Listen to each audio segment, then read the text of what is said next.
இனிய காலை வணக்கம். மகதிஸ்ரீயின் தினம் ஒரு யோகா. மகதிஸ்ரீயின் தினம் ஒரு யோகாவில் இன்று செய்து காமிக்கக்கூடிய ஆசனம் சுப்த வஜ்ராசனா நிலை ஒன்று. ஆல்ரெடி நாங்கள் சுப்த வஜ்ராசனம் ஏற்கனவே போட்டிருக்கோம். இந்த சுப்த வஜ்ராசனா நிலை ஒன்று எப்படின்னா, வஜ்ராசனத்துக்கு சுப்த வஜ்ராசனத்துக்கு மாற்றான ஆசனமாக இந்த ஆசனம் வந்து கருதப்படுகிறது.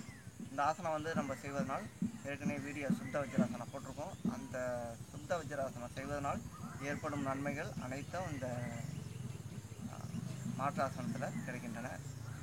ஒரு சின்னதாக ஒரு 4 பாயிண்ட் மட்டும் சொல்லிடுறேன். இந்த ஆசனம் செய்வதால் மலச்சிக்கல் நீக்குகின்றன. இது படைப்பு திறன் மற்றும் புத்தி கூர்மை அதிகரிக்கின்றன. இந்த ஆசனம் செய்வதனால் வயிற்று பகுதி தசைகளை அதிகமாக விரிவடைய செய்வதால் இது ஒரு சிறந்த ஒரு முக்கிய மாற்று பயிற்சியாக கருதப்படுகின்றன. அது மட்டும் இல்லாமல் தொடலில் உள்ள அதிகப்படியான தசைகள் குறைக்கப்படுகின்றன. அது மட்டும் இல்லாமல் விளையாட்டுத்துறையில் சிறந்து விளங்கினோம்னா இந்த ஆசனம்லாம் தொடர்ந்து செய்து வந்தோம்னால் விளையாட்டுத்துறையில் நம்ம சிறந்து விளங்க முடியும். ஒரு எளிய உடல்நலத்து பயிற்சிகளை செய்து முடித்துவிட்டு இந்த சுப்த வஜ்ராசனா நிலை ஒன்று செய்து காமிக்க இருக்கிறோம். அப்படியே வஜ்ராசனத்தில் அமர்ந்து பின்னாடி வந்து படுத்துட்டு 2 கையும் வந்து பின்னாடி வந்து கொத்துட்டு தலைக்கு பின்னாடி 2 கையும் வச்சுக்க போகிறோம். அதான் இந்த சுப்த வஜ்ராசனை நிலை ஒன்று. சுப்த வஜ்ராசனா நல்லா சிறு குழந்தைகள்லேருந்து நல்லா பயிற்சி பெற்றோம்னால் நல்லா சிறப்பாக அந்த ஆசனம் வந்து செய்ய முடியும். செய்து நிறைய நன்மைகளை அடைய முடியும். இப்பொழுது உடல்நலக்க பயிற்சிகளை செய்து முடித்துவிட்டு சுப்த வஜ்ராசனா செய்து காமிக்க இருக்கிறோம். அதே வஜ்ராசனத்தில் அது அமர்ந்து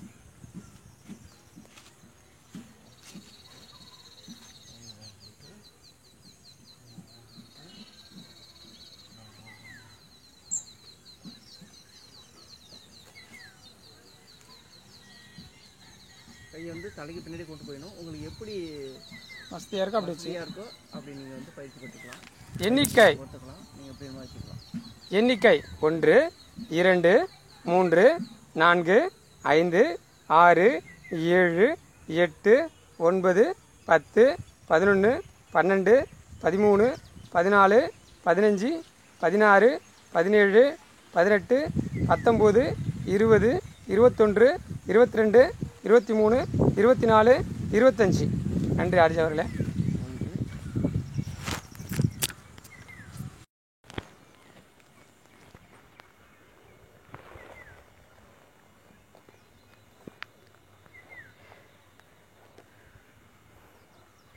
இரண்டு கைகளிலும் சின்மத்தில் வைத்துக்கொண்டு ஆழ்ந்த மூச்சு சுவாசம். மூச்சை நல்லா நிதானமாக மூச்சை வந்து விட வேண்டும்.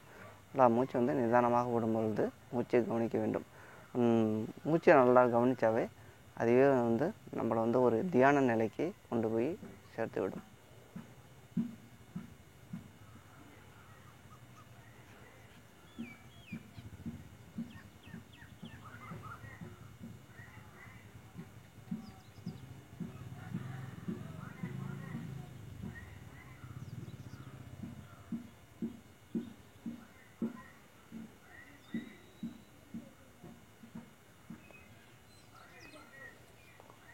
சுப்த வஜ்ராசனா நிலை உண்டு. அது எப்படின்னா வஜ்ராசனத்தில் அமர்ந்து அப்படியே பிளாட்டாக படுத்துடணும். 2 கையும் பின்னாடி கொண்டு வச்சுக்கணும்.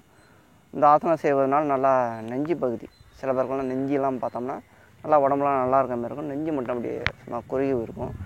இந்த ஆசனம் செய்வதனால் நெஞ்சு நல்லா விரிவழியும். நல்லா மார்பு விரிஞ்சோம்னா நல்லா உடம்பு அமைப்பு வந்து ஒரு ஆர்மி மேன் மாரி நல்லா அழகான தோற்றத்தை காமிக்கிறதுக்கு இந்த ஆசனம் வந்து முக்கிய பங்கு வகிக்கிறது.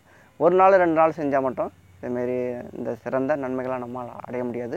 தொடர்ந்து நம்ம பயிற்சி செய்து வந்தோம்னால்தான் நாங்கள் அளிக்கக்கூடிய இந்த நன்மைகள்லாம் உங்களுக்கு கிடைக்கும். தொடர்ந்து செய்து பாருங்கள். செய்து நன்மைகளை எங்களுக்கு வந்து கமெண்ட்ஸாக கொடுங்க. மகதிஸ்ரீயின் தினம் ஒரு யோகா சேனல் வந்து ஓரளவுக்கு வளர்ச்சி அடைஞ்சிட்ருக்கு. எங்களால் முடிஞ்ச அளவு கிளாரிட்டி கொஞ்சம் அதிகமாக கொடுக்க முடியல. உங்களுக்கு கிளாரிட்டி கம்மியாக தான் இருக்குது. எங்கள்கிட்ட உள்ள இன்ஸ்ட்ருமெண்ட்டை வச்சு தான் நாங்கள் இது வரைக்கும் உங்களுக்கு வீடியோ வெளியிட்டுருக்கோம். முடிஞ்ச அளவு நாங்கள் கொஞ்சம் நாளுக்கு அப்புறம் கிளாரிட்டிலாம் நல்லா பக்காவாக பேக்ரவுண்ட்லாம் நல்லா பக்காவாக நல்லா இன்னும் நல்லா தெளிவாக உங்களுக்கு வந்து வீடியோ அளிக்க இருக்கிறோம். முடிஞ்சளவு எங்கள் சேனலை வந்து தொடர்ந்து பாருங்கள், லைக் பண்ணுங்கள், ஷேர் பண்ணுங்கள். பார்த்தீங்கன்னா ஏதாச்சும் ஒரு நன்மை நீங்கள் அடையாமல் இருக்க முடியாது கண்டிப்பாக. ஏன்னா யோகா மட்டும் இல்லாமல் ஒரு மூலிகை பற்றிய தகவல், அப்படி இல்லைன்னா நம்ம வாழ்க்கைக்கு தேவையான ஒரு உகந்த ஒரு உரையை வந்து உங்களுக்கு சொல்கிறோம். நம்ம எப்படிலாம் வாழ்க்கை முறை எப்படிலாம் இருக்கணும், எப்படிலாம் அமைச்சுக்கணும், கவலைப்படாமல் எப்படி இருக்கணும், எப்படி சந்தோஷமாக இருக்கணும், அதை பற்றியான ஒரு விழிப்புணர்வுலாம் உங்களுக்கு சொல்லிகிட்ருக்கோம். நம்ம வந்து கவலையை நம்ம சில பேர்னால் ஒரு கவலை இருக்குன்னா, ஒரு கவலை முடிஞ்ச உடனே அந்த பிரச்சனை தீர்ந்த உடனே அடுத்த கவலையை வந்து யோசிப்பாங்க. அதுமாரிலாம் நம்ம முயற்சி பண்ணி தான் நம்ம கவலையை அதிகமாக தேடுறதுனால தான் நம்ம உடம்பு வந்து பாதிக்கின்றன. நம்ம கவலையை தேடுறோம் இல்லையா, அதுமாரி நம்ம சந்தோஷமாக நம்ம முற்காலத்தில் பிற்காலத்துலாம் நம்ம சந்தோஷமாக வாழ்ந்த நிகழ்வுலாம் நினச்சி பாருங்கள். அதெல்லாம் நினச்சோம்னா நம்ம வாழ்க்கையில் வந்து நம்ம சந்தோஷமாக வாழ முடியும். நம்ம வந்து வாழ்கிற வாழ்க்கையில் இன்பத்துலாம் துன்பம் எல்லாமே கலந்து தான் வரும். எல்லாத்தையும் நம்ம எதிர்கொள்ள தயாராக இருக்கணும். அதுமாரி தான் நம்ம வாழ்க்கை முறை இருக்குது. நம்ம எல்லாத்தையும் ஒரேமாரி ஈவனாக எடுத்துக்கிட்டோம்னா நம்ம சந்தோஷமாக வாழ முடியும். இப்பொழுது ஆசிரியர் அவர்கள் வர்ணனையில் ஒரு மூலிகையோ அல்லது தகவல்கள் அல்லது ஒரு பருப்பு அப்படின்னா ஏதாச்சும் ஒரு பழங்கள் பற்றிய ஒரு சிறப்பான தகவல் இன்றைக்கு பார்த்து கேட்டு தெரிந்து கொள்ள இருக்கிறோம். அது மிகவும் பயனுள்ளதாக இருக்கும் என்று நம்புகிறோம். நன்றி அர்ஜே. தினமும் ஒரு தகவலை கொண்டு போய் சேர்க்கறதுல நம்ம கவனமாக இருக்கோம், அதில் ஒன்றும் மாட்டுக்கிறது இல்லை. இன்றைக்கி உள்ள நிலைமைக்கு என்ன சொல்லலாம் அப்படின்னா, நம்ம பக்கத்துலேயே தான் தேடுறோம். எதாக இருந்தாலுமே ஒரு வீடியோ காட்டி அதை பற்றியான விஷயங்களை சொல்லுவோம் அப்படிங்கிறது தான் முடிவில் இருக்கும். வாங்க அப்படியே இந்த நித்திய கல்யாணி அப்படியே பக்கத்தில் போய் பார்த்துருந்தோம். வாங்க நம்ம நித்தியமாக கல்யாணத்தை பற்றி பேசிடுவோம் இன்றைக்கி. வாங்க ஆர்ஜே அவர்களே, உங்ககிட்ட வாங்க. இதான் நித்திய கல்யாணி. கொஞ்சம் இந்த பூ இலையெல்லாம் காட்டுங்க, அதோட எப்படி இருக்குன்ட்டு அதை சொல்லுங்கள். உங்களோட இது சொல்லுங்கள், எப்படி இருக்குன்னு 5 இதழ் இருக்கிறத காட்டுங்க. இதழ் பாருங்க, ஒரு 3, 2, 5 இருக்கு. இந்த நித்திய கல்யாணம் பற்றி நம்ம எதில் பார்த்துருப்போம்னா, நம்ம ராமாயணம் மகாபாரதம் அந்த கதையெல்லாம் இதை பற்றிலாம் பார்த்துருப்போம். நீங்கள் இதுக்கப்புறம் அந்த ராமாயணம் மகாபாரதம்லாம் பார்த்தீங்கன்னா இதில் பார்த்து தெரிஞ்சுங்க இதோட நன்மைகள். இது வந்து கொஞ்சம் அரிதானது, ஒரு அற்புதமான ஒரு மூலிகை தான், மிகவும் பயனுள்ள ஒரு மூலிகை. இதை பற்றி ஆசிரியர் அவர்கள் வர்ணனை நல்லா விரிவாக நீங்கள் பார்த்து கேட்டு தெரிந்து கொள்வோம். நன்றி அர்ஜி அவர்களே. அது பக்கத்தில் இல்லைங்க, அப்போ தான் எங்களுக்கு ஒரு இது இருக்கும் இல்லையா. நீங்கள் நின்னாதான் மட்டும்தான் எங்களால் அதை இது பண்ண வைக்க முடியும். அப்படியே எவ்வளோ உட்காந்துங்க, ஆனால் வந்து இது சிமெண்ட் தரையில் உட்காருங்க, அப்படியே உட்காந்துங்க, அப்படியே உட்காந்துங்க. உங்களை பற்றி அப்போ தான் நான் சொல்ல முடியும். நீங்கள் பக்கத்தில் இருந்தால் மட்டும்தான் அந்த வீடியோ வந்து சிறக்குது. அதனால தான் பக்கத்துலேயே இன்னொரு கொடி இருக்குது, அந்த கொடியை பற்றி இன்னொரு நாள் பார்க்கலாம். வந்து இந்த மூலிகை மட்டும் இன்றைக்கி இது பண்ணிடுவோம். நம்ம இந்த இதெல்லாம் பற்றி எப்படிலாம் சொல்லிகிட்டு இருக்கோம் அப்படின்னா, தினம் எதுக்கு கொடுக்குறோம் அப்படின்னா, சில விஷயங்கள் உங்களுக்கு புரியும். அதை எதுக்காக கொடுக்குறோங்க. இதிலே வெள்ளைப்பூலாம் இருக்குது, நித்திய கல்யாணியில் வெள்ளைப்பூ ஒன்று இருக்குது. இதில் வந்து இப்போ பார்க்குறது வந்து நம்ம ரோஸ் கலரில் உள்ள பூ நித்திய கல்யாணி. இது மிகவும் சிறந்த பூவில் இது ஒன்று. இந்த பூவை பற்றி சொல்லணுன்னா நிறைய விஷயங்களை கொண்டு போய் சேர்க்கலாம், எக்கச்சக்கமாக இருக்குது. நிறைய விஷயங்களை கொண்டு போய் சேர்க்க முடியும் இந்த பூ. இந்த நித்திய கல்யாணியை பற்றி நாங்கள் சொல்லணுன்னா நிறைய விஷயங்களை கொண்டு போய் சேர்க்குறோம். 1 இல்லை 2 இல்லை. இந்த நித்திய கல்யாண இலை, பூண்டு, பூ, தண்டு மற்றும் வேர்கள் மருத்துவ பயன்கள் கொண்டது. இந்த பூ, இலை, அந்த மொக்கு எல்லாமே வந்து மருத்துவ பயன் கொண்டது தான். வேறு வரைக்கும் இந்த மருத்துவ பயன் கொண்டது. இது எதெல்லாம் சரி செய்யுது அப்படின்னு பார்த்தீங்கன்னா, ரத்த அழுத்தத்தை, மன ரீதியான உள்ள குழப்பம் அதெல்லாம் பயன்படுத்து. ரத்த அழுத்தத்தினால ஏற்படுற மன ரீதியான குழப்பங்களை சரி செய்யக்கூடிய விஷயங்கள் இது. அப்புறம் பெண்களுக்கு இந்த மாதவிடாய் காலத்தில் ஏற்படும் நோய்கள், பிரச்சனைகள், அவங்களுக்கு அந்த வயிற்று வலி இந்த மாதிரி விஷயங்கள்லாம் ஏற்படுது இல்லையா, அதெல்லாம் சரி செய்யக்கூடிய விஷயங்களை செஞ்சிடுது. அப்பப்போ அதை செஞ்சிடுது. அந்த விஷயங்கள்லாம் கொண்டு போய் சேர்த்துடுறோம், அப்புறம் சரி செஞ்சிடுது. இந்த நித்திய கல்யாணி நாடி இருக்குங்களா, நம்ம நாடி துடிப்பு இருக்குங்க இல்லையா, அதை ஓரளவுக்கு சமன்படுத்துது. இந்த நித்திய கல்யாணி ஓரளவுக்கு இதை சமன்படுத்துது, அந்த விஷயங்களை சமன்படுத்துது. இது இயற்கை மருத்துவத்தில் அருமருந்தாக பயன்படுத்துகிறோம். இந்த நித்திய கல்யாணியை அருமருந்தாக பயன்படுத்தி மிகப்பெரிய சாதனைகளாக பண்ணுறோம். இந்த ரத்தத்தில் உள்ள சர்க்கரையை அளவாக குறைக்குது. இதுக்கு பேர் நிறைய பேர் வச்சுருக்காங்க.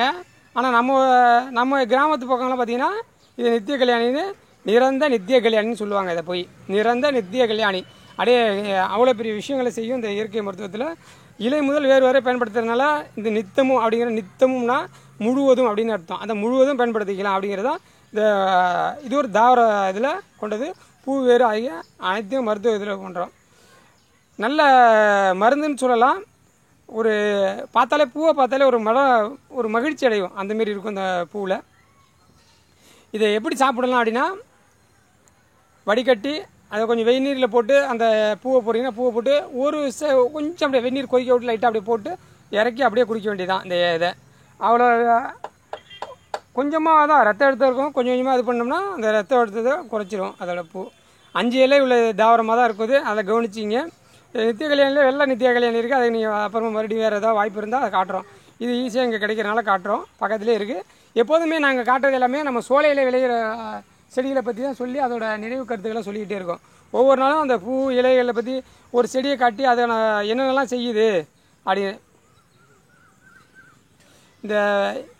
இது இது ஆயிரக்கணக்கான மக்களோட நோய்களை நீக்கக்கூடிய மிகப்பெரிய விஷயங்களை செய்யுது. இது என்னென்னலாம் பண்ணுதுன்னா, தொண்டையில் புண்ணு ஏற்பட்டிருக்கு அப்படின்னா இந்த பூவை லைட்டாக வெந்நீர் வச்சு குடிச்சிங்கன்னா தொண்டை பூவில் தண்ணி இதில் வெந்நீர் பண்ணி கொடுக்குது. அது பண்ணுறோம். சர்க்கரை நோயை குறைச்சிரும். புற்றுநோய் அபாயம்லாம் இருக்குங்களா, அதை எதிர்ப்பு சன்மையை உற்பத்தி பண்ணி நோய் எதிர்ப்பு சக்தியை அதிகப்படுத்துது. இந்த நித்தம் ஒரு கல்யாணியை நிதமும் சாப்பிட்டு தினமும் ஒரு வாழ்க்கையில் சிறந்து விளங்க வாழ்த்துக்கிறோம். இப்போ இந்த கல்யாணி இலைகள் வந்து பூண்டு மிச்சம்லாம் மருத்துவ குணம் கொண்டதுங்கிறனால கவனமாக நம்ம கையாளுற விதம் தான் இருக்குது. எப்போதுமே ஒரு விஷயத்தை கையாளுற விதம் இருக்குது இல்லைங்களா, மிகவும் சிறந்து அதை இது பண்ணுறதுலாம் மிகப்பெரிய விஷயங்கள் இருக்குது. இப்போ மீண்டும் ஒரு முறை உங்களுக்காக ஆர்ஜி அவர்களை இந்த நித்திய கல்யாணம் பற்றி அவருக்கு தெரிஞ்ச சில விஷயங்களை சொல்லிவிட்டு அடுத்து உங்களுக்கு அந்த தகவலை மீண்டும் ஒரு முறை உங்களுக்காக அந்த ஆசனத்தை பற்றி சொல்லி விளக்கத்தை சொல்லி அதோட விரிவான இது சொல்லுவாங்க. இந்த நித்திய கல்யாணம் பற்றி உங்களுக்கு இப்போ சிறப்பாக சொல்லியிருக்கோம்.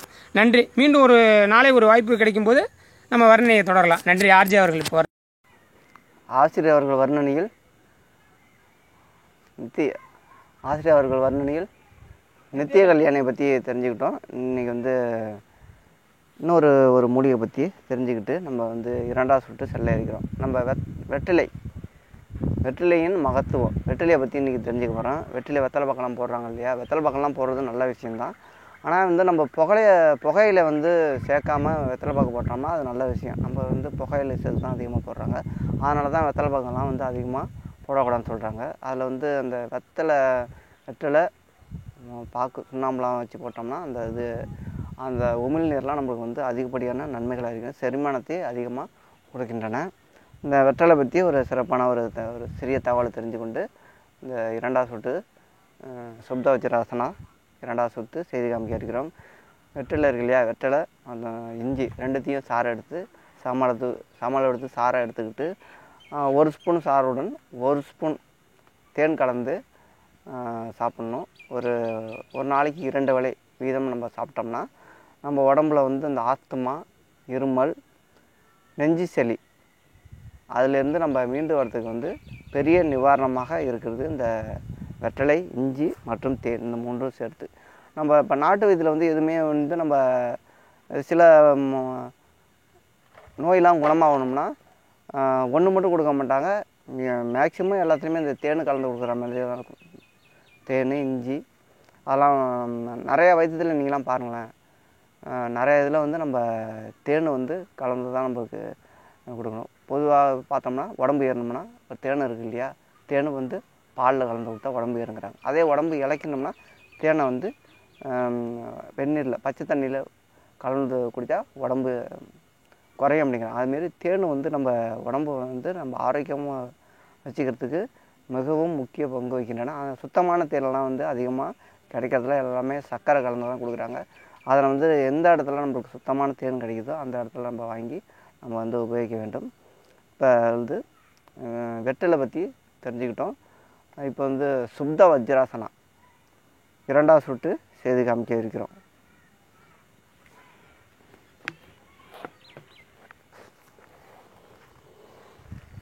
ஒன்று, 2, 3, 4, 5.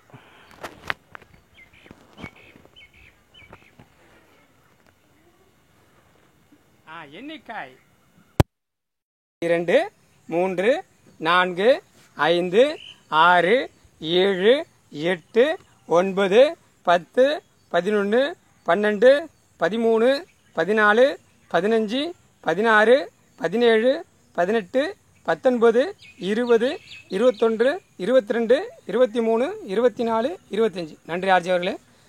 கண்களை மூச்சு தியானத்தை வந்துடலாம்.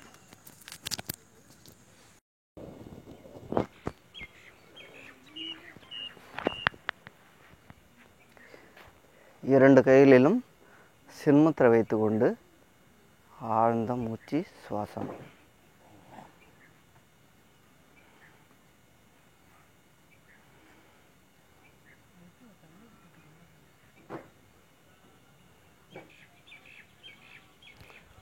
சுப்த வஜ்ராசனா நிலை மாற்று நிலை. இது மாற்று நிலையை செய்து காமிச்சிருக்கோம். இந்த ஆசனம் தொடர்ந்து செய்து நாங்கள் ஏற்கனவே பலன்லாம் சொல்லிட்டோம். இந்த ஆசனம் செய்து சிம்பிளாக சில நிறைய நன்மைகள். இந்த தேவையில்லாத இந்த தொடையில் உள்ள சதையை குறைக்கிறதுக்கு இந்த ஆசனம் முக்கிய பங்கு வகிக்கின்றன. அதுக்காக தான் இந்த விளையாட்டு துறையில் சிறந்து விளங்கணும்னா இந்த ஆசனம் சில பக்கம்லாம் தொடையில் அதிகப்படியான தசை இருக்கும். அதனாலே அவங்களுக்கு ரன்னிங்லாம் ஓட முடியாது. இந்த லாங் ஜேமு, ஹை ஜேமு அதுமாரி பயிற்சிலாம் பண்ணுறதுக்கு அவங்களால முடியாது. அதுமாரி கிரிக்கெட் பிளேயர்லாம் என்ன பண்ணோம்னா நம்ம ரன்னிங்லாம் ஓட முடியாது. இப்போ 2 ரன்னு எடுக்க வேண்டிய இடத்துல 1 ரன் எடுக்கிற மாரி இருக்கும். அதுக்கெல்லாம் இந்த ஆசனம் தொடர்ந்து செய்து வந்தால் நம்ம உடம்பு நம்ம ஃபிட்டாக ஆரோக்கியமாக வச்சுக்கிறதுக்கு இந்த ஆசனம்லாம் முக்கிய பங்கு வகிக்கின்றன. நம்ம எந்த ஒரு விளையாட்டுலையும் நம்ம சிறந்த விளங்கணும்னா நம்ம உடம்பு நல்லா ஃபிட்டாக வச்சுக்கிட்டோம்னா தான் நம்ம அந்த விளையாட்டில் நம்ம சிறந்த விளங்க முடியும். விளையாட்டுத்துறையில் சிறந்த விளங்கணும்னா இந்த ஆசனம் பயிற்சி தொடர்ந்து செய்து பார்த்து எங்களுக்கு கமெண்ட்ஸாக கொடுங்க. இப்பொழுது இறுதியாக ஆசிரியர் அவர்கள் வர்ணனையில் சில கருத்துக்களை கேட்டு தெரிந்து கொண்டு நிறைவு செய்ய இருக்கிறோம். நன்றி அர்ஜய். ஏன் அதை கொண்டு போய் சேர்க்குறோம்னா நல்ல விஷயங்களை 4 பேருக்கு சொல்லணுங்கிறது நம்ம மனநிலையில் நிறைய விஷயங்களை கொண்டு போய் சேர்த்துருக்கோம். நம்ம எப்போதுமே என்ன விஷயம்னா நல்லதை மட்டும் நினைக்கணும், நல்லதை மட்டும் செஞ்சோம்னா நமக்கு நல்லது நடக்கும். அந்த விஷயந்தான். இப்போது பார்த்தீங்கன்னா நம்ம வயநாடு, கர்நாடகா மாநிலத்தில் வயநாட்டில் இப்போது நிலச்சரிவு ஏற்பட்டு கேரளாவில் நிலச்சரிவு ஏற்பட்டிருக்கு. அதுமாதிரி கர்நாடகாவில் அதீத மழையினால் நமக்கு இப்போ ஆற்றில் தண்ணீர் கொடுத்துருக்காங்க. தண்ணி திறக்க முடியாதுன்னு சொன்னால தண்ணி திறக்க வச்சுருக்கு. அதேமாரி கேரளாவில் நமக்கு அணையால பாதிப்பு அப்படின்னு சொல்லி அவங்க நிறைய விஷயங்களை இது பண்ணுறாங்க. இப்போ அவங்களுக்கு நிறைய பாதிப்பு ஏற்பட்டிருக்கு. அதனால் நம்ம சந்தோஷம் அடைஞ்சோன்னு கிடையாது. இப்போ தமிழ்நாட்டில் தண்ணியே இல்லை அப்படின்னு சொன்ன நமக்கு தண்ணியை நிறைய கொடுத்துருக்கு. ஆனால் அதை எப்படி பாதுகாக்கவோ இல்லை சேமிக்கவோ திறனற்ற மனிதர்களாக நம்ம இருக்கோம். எண்ணியும் சேர்த்து தான், குறிப்பிட்ட மனிதர்கள் நம்மளால் எண்ணியும் சேர்த்து தான் சொல்கிறோம். இப்போது ஒவ்வொரு இடத்துலையும் ஆக்கிரமிப்பு அதிகப்படுத்திகிட்டே போகிறோம். ஆக்கிரமிப்பு அதிகப்படுத்துறது மட்டும் இல்லாமல் ஒரு பல லட்சம் லிட்டர் தண்ணியை கொண்டு போய் கடலில் கொண்டு சேர்க்குறோம். அதாவது தனக்கும் மிஞ்சி தானும் தர்மம் அப்படிங்கிற மாதிரி இப்போது நம்மளால் சேமிக்க முடியல. ஆனால் தண்ணி கெஞ்சிரும். ஒரு மாதத்துக்கு முன்னாடி தண்ணி கொடுன்னு யார்கிட்ட கர்நாடகா கெஞ்சிரும். ஆனால் இப்போ வந்திருக்க தண்ணியை அப்படியே என்ன உபரி நீராக வருதோ அத்தனை உபரி நீரும் போய் சேருது. நம்ம தமிழ்நாட்டில் அவ்வளோ ஏரிகள், குளங்கள் இருக்குது. அந்த நீரை அதில் சேவ் பண்ணுறதுக்கான வழிகளை ஏற்படுத்தியிருக்கலாம். பண்ணியிருக்காங்க இல்லையா? யாருமே பண்ண முன் வரல. இதுக்கு காரணம் அரசாங்கத்தை மட்டும் சொல்ல முடியாது. அங்கே வேலை செய்கிற அதிகாரிகள், அங்கே நம்மள்கிட்ட உள்ள இளைஞர்கள் மிகப்பெரிய ஐடியா கொடுக்கலாம். இப்போது பெரிய மலையில் மட்டும்தான் தேக்க முடியுமா? அதை இன்னொரு வழியில் எங்கே தேக்கலாம், அதை எப்படிலாம் தேக்கலாம், அதை என்ன பண்ணலாம், மறுசுழற்சி எப்படி பண்ணலாம். இப்போது வர்ற தண்ணியை இப்போது பல லட்ச ரூபா கொடுத்து ஒரு டேங்க் ஆட்டம் மேலே ஏற்றி ஹைட் பண்ணி அதை மேலே கொண்டு போய் கீழே இறக்கிறதுக்கான மேடான பகுதிக்கு எங்கே கொண்டு போய் சேர்க்க முடியுமோ சேரலாம். இப்போ அரியலூர், பெரம்பலூர் இந்த பக்கம் பார்த்தீங்கன்னா பெரிய இடங்கள் இருக்குது, பெரிய இடங்கள் இருக்குது. அதில் பெரிய அணைகளை வெட்டுங்க. அந்த அணைகளில் தண்ணி நிரப்புறதுக்கு முயற்சி பண்ணுங்கள். அங்கே உள்ள மக்கள் விவசாயத்தை நல்லா இது பண்ணுவாங்கள்ல. அதனால் வேறு கல் பூமியாக தானே இருக்குது, தண்ணி நிறையா கொடுக்கறது வாய்ப்பு இருக்கு இல்லைங்களா? அந்தமாரி இடம்.